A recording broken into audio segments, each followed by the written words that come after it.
Jadi responsibility ini bagaimana kita menjadi tuan rumah atas pikiran sendiri.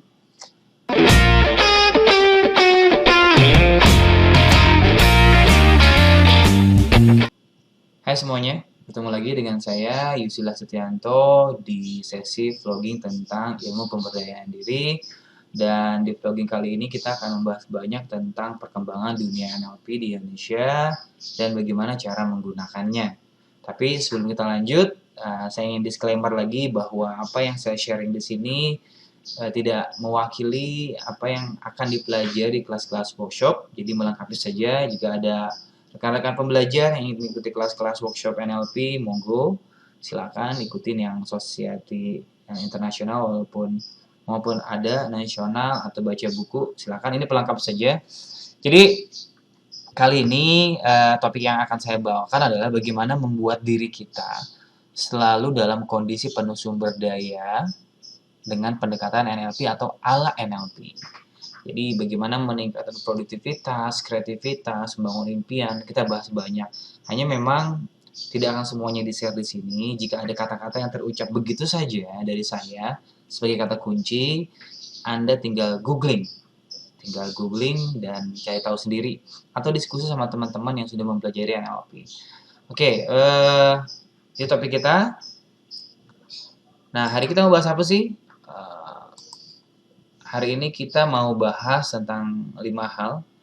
Bagaimana diri kita bisa memilih dan mempola respon, membingkai masa depan Anda, bertanggung jawab, optimalisasi kinerja pikiran, dan rumus sukses. Jadi, inilah yang bisa dilakukan oleh NLP untuk kita. Jadi NLP seperti yang sudah saya sampaikan di video sebelumnya adalah tools, adalah alat, adalah cara untuk meningkatkan kesadaran diri bahwa kita adalah makhluk yang bisa berkembang, yang terus beraktualisasi diri. Ingat kata kunci dari Alfred Krojowski, NLP adalah tentang Human Potential Movement, bagaimana kita mengaktualisasikan diri kita dari sumber daya yang kita miliki. Nah, oke, ini 5 hal. Selanjutnya adalah dengan NLP kita bisa mengendalikan respon terhadap memori-memori kita di masa lalu. Jadi seperti kita pahami, kita punya rekaman gambar, suara, rasa, sensasi di lidah, dan itu bisa ditingkatkan kualitasnya atau bisa direndahkan kualitasnya. Di NLP dinamakan dengan editing submodalitas, atau gambar-gambar film di pikiran itu bisa loh dikecilin atau di blur, makanya ada konsep Swiss pattern, nanti kita bicara tekniknya, ada konsep Phasphobia cure, ada new behavior generator, bagaimana kita mempola orang, karena memang kita bicara soal modeling, jadi gambar, suara yang kita model. Nah, kembali ke sini, jadi ketika kita tahu bahwa kita bisa mengontrol film di pikiran kita, bisa mengedit, bisa meng-switch off, bisa mengganti channelnya, otomatis kita tahu nih, sebenarnya kita bisa memilih sebuah memori atau perasaan yang muncul. Misalkan contoh, satu ketika kita ingat sebuah momen di mana kita dibully sama seseorang. Ada gambarnya di kepala kan? Dan kita punya kemampuan untuk merubahnya. Asalkan kita mau. Misalnya apa? Kita rubah gambarnya. Orang itu menjadi orang yang sangat lucu sekali. Latihan sederhana biasanya seperti ini. Yang dilakukan di kelas-kelas, pejamkan mata, tarik nafas, dan katakan, saya adalah orang yang paling bersyukur. Nah, dengan menjamkan mata, otomatis kita fokus ke dalam diri untuk melihat apa sih gambar-gambar yang muncul, apa yang kita rasa, cium, dengar.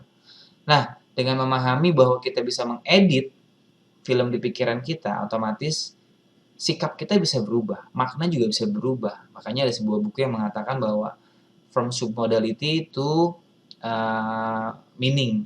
Jadi kalau misalkan film di pikiran dirubah, otomatis maknanya bisa dirubah. Nah, ini NLP bisa dilakukan.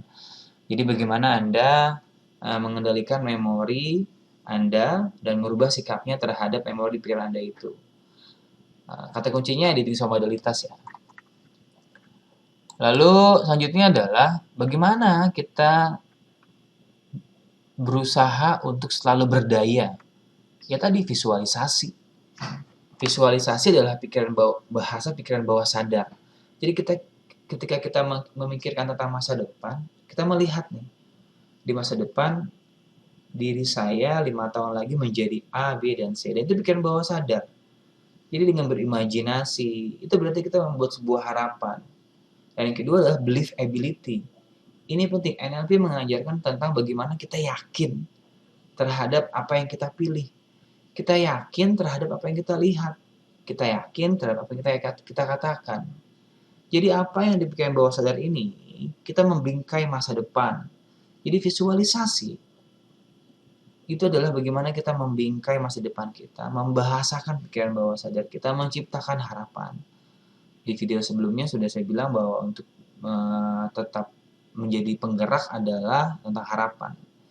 Jadi yakinlah harapan itu apapun yang Anda ciptakan Anda bisa mencapai. Lalu bagaimana nanti kita bahas. Oke, selanjutnya adalah bagaimana untuk tetap membuat diri selalu berdaya adalah fokus dengan diri sendiri. Di NLP ada kajian tentang apakah Anda ingin menjadi korban, oke, atau ingin menjadi survivor. Apa maksudnya? Setiap makna yang kita buat dalam kehidupan, kitalah yang memutuskan. Feeling, thinking, behaving, and speaking itu tanggung jawab kita. Jadi kita fokus bertanggung jawab terhadap diri sendiri. Oleh karena itu, kita sebaiknya memilih kata-kata yang ingin kita ucapkan, hal-hal yang ingin kita pikirkan, dan apa yang kita rasakan. Jadi kalau misalkan kita jadi korban orang lain, kita akan bilang seperti ini, gara-gara dia, dia sih memang udah orang kaya, dia sih memang udah dari sononya begitu. Nah, ini jadi korban, pikiran sendiri. Sebenarnya orang lain belum seperti itu, kita berasumsi. Kita lompat pada kesimpulan di mana sebenarnya tidak seperti itu.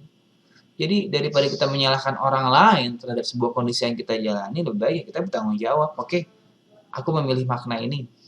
Nah, NLP mengajarkan bagaimana kita bertanggung jawab terhadap setiap makna yang kita buat. Makanya konsepnya responsibility. Contohnya apa? Ketika ada orang bilang, jelek lu.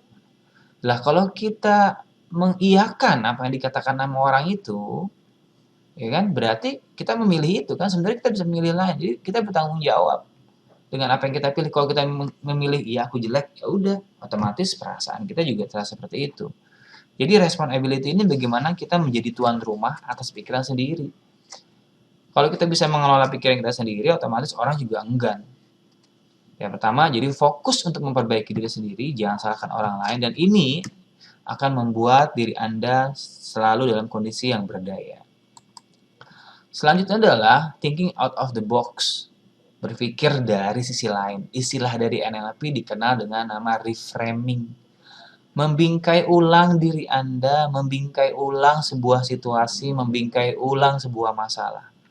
Reframing sebenarnya adalah kemampuan, adalah skills yang harus dikembangkan.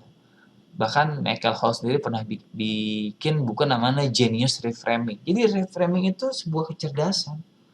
Coba Anda bisa bayangkan kalau Anda tidak mempunyai kemampuan membingkai ulang sebuah masalah, Anda akan berpikir di situ terus. Padahal Anda bisa bergeser sedikit untuk melihat situasi dari sisi yang berbeda. Anda bisa geser sedikit ke kiri untuk melihat situasi dari sisi yang berbeda, atau Anda bisa nunduk.